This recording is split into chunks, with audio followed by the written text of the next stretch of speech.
Jā. Es ilgi domāju, man no sākuma likās, tad es nākšu pie jums ar lielajām prezentācijām, PPT, tur man būs, un es visu jūs šārmēšu un uzkarināšu uz āķa, un būs baigais mārketings. Jā, kur jau viens piekrīt. Bet vienā brīdī es sapratu, kas tas varētu būt mans pienesums, ko es jums varētu pateikt.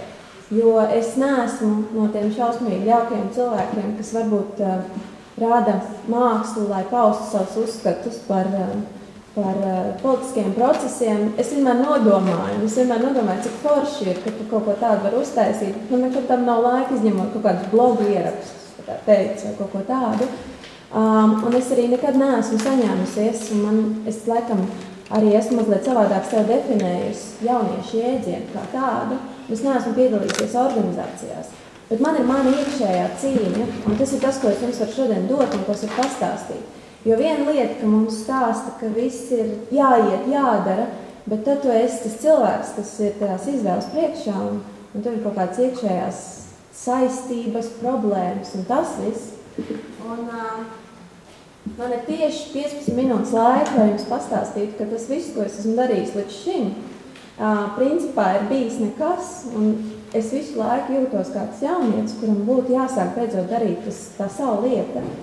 Un kopš septembra mēneša man ir mana apsēstība, es nezinu, kur tas novedīs, bet es esmu izlēmusi darīt beidzot to, kas man ir jādara.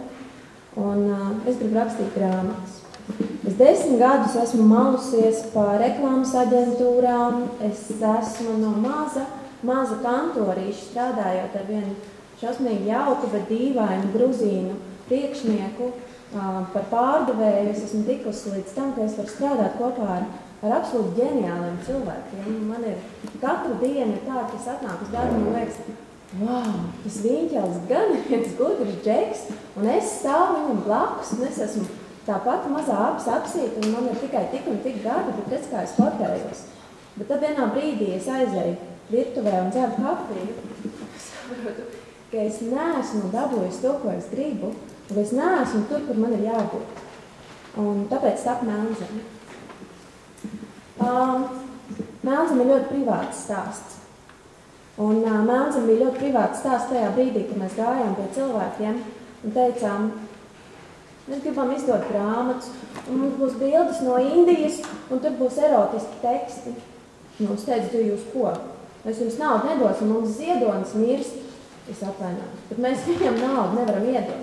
Mēs esam milzīgi banka, mums ir daudz naudas, bet šī tādam mēs nedosim. Un tā mēs vienā brīdī izdomājām, ejiet, ka jūs visi.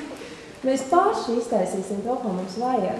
Un kā mēs to izdarīsim, mēs izdomājam, mēs parādīsim, kas tajā grāmatā būs iekšā. Mēs parādīsim, kādas sajūtas tur ir. Mēs parādīsim, kāda garša, kāda skaņa, kas tas ir pa konceptu, ko mēs gribam mums pārdot. Un mēs pārdosim katram cilvēkam individuāli. Mēs neiesim pie izdevniecībām, mēs neiesim pie lieliem sponsoriem, bet mēs savāksim savējos, kas būs gatavi jau tagad nolikt naudiņu un teikt, Ines, es zinu, ka tev būs grāmata. Anna, es zinu, ka tavs bildes vienreizi pēc kādiem gadiem būs tās, ko skatīsies lielajās izstāžu zālēs, varbūt pat ārzemēs. Un es lūkšu parādīt vienu lietu, un pēc tam paskaidrošu, kas tas tāds ir. Man to filmu vajadzētu.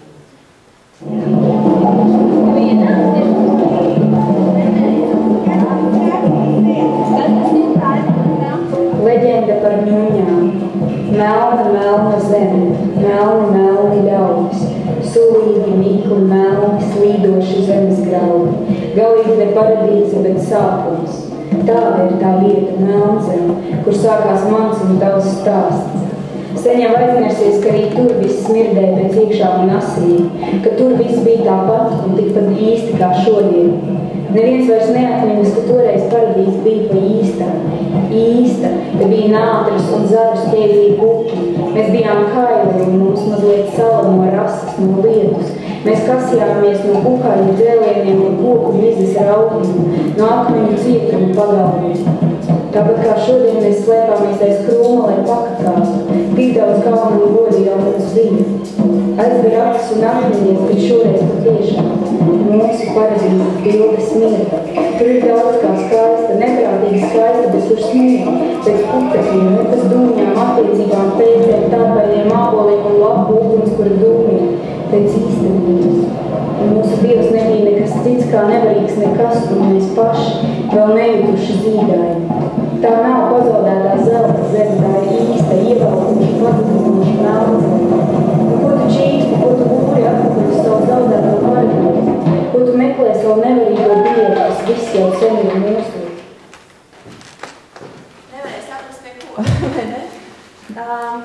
Tur jau tā lieta, ka tajā brīdī, kad cilvēki atnāca uz to galeriju centrus, uz Emīla Gustavs šokolādi, kur uz 2 nedēļām pilnīgi kuku kārtā bija pārvērsta par melnzemi. Kur es gāju pie Zanes Bērziņas un teicu, Zane, es tev neko nevaru paskaidrot, bet man šausmīgi vajag, lai tā Emīla Gustavs šokolādi uz to laiku, lai tu viņu atdod man.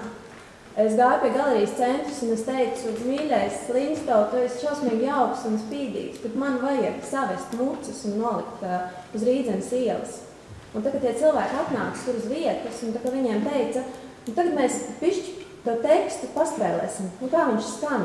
Ņēmu visus tos grabuļus un visas tās lietas, tad ziniet, kāda bija rezultāts. Cilvēks gāja un nevis aiz draugu sajūtas, nevis aiz vainas sajūtas. Viņam būtu no manis kaut kas jāpēr.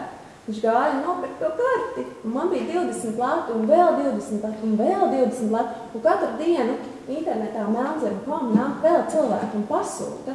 Un ko viņi pasūta? Viņi pasūta sajūtas. Viņi nezina, kas tur galā būs.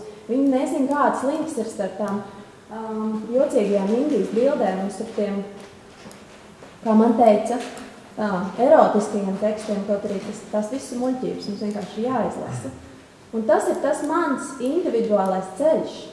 Vienalga, ko es esmu darījis pirms tam, kādas man ir bijusi saistība ar Stenderu vai Emīla Gustavs šokolādi vai to pašu Madaru, tam nav nekādas nozīmes. Tas viss ir ceļš, ka tu beigās kaut ko daboni savu. Un tas ir arī mans message, ka tajā ceļā tu vari izdarīt baigi daudz skaistas lietas. Tu vari radīt zīmolus, kas tam aizbrauc pie saviem draugiem Luksemburgā un skaties pa logu ārā. Un tur ir Stendera veikals pretī Luksemburgā, un tu esi tā kā lepnis, un tur rakstīts Made in Latviju. Forši, bet tas nav tas, kas tev ir jāsasniedz. Tev ir jāaiziet līdz tam, ka tu dari to lietu, kas tev patīk. Un tas mans message šodien varbūt būtu, ka visas lietas ir iespējams. Tā ir mūsu mājaslapa. Es visvairāk gribu to 1, 2, 3, 4, 5 jums, tur, kur ir nopirkt. To jums ieteikt. Bet tur ir pastāstīts, kas mēs esam, un tur vēl nāks klāt daudzas lietas. Un tas ceļš ir bijis iespējams tikai pateicoties tam, ka ir investēts kaut kādas lietas Latvijas brandiem, Latvijas zīmoliem. Tāpēc ir bijis iespējama mana personīgā misija. Droši vien pēc 10 gadiem runāšu pavisam kaut ko citu. Bet ar to arī mans tāds pirmais prezentācijas posms ir beidzies, un es gribētu ar jums aprunāties.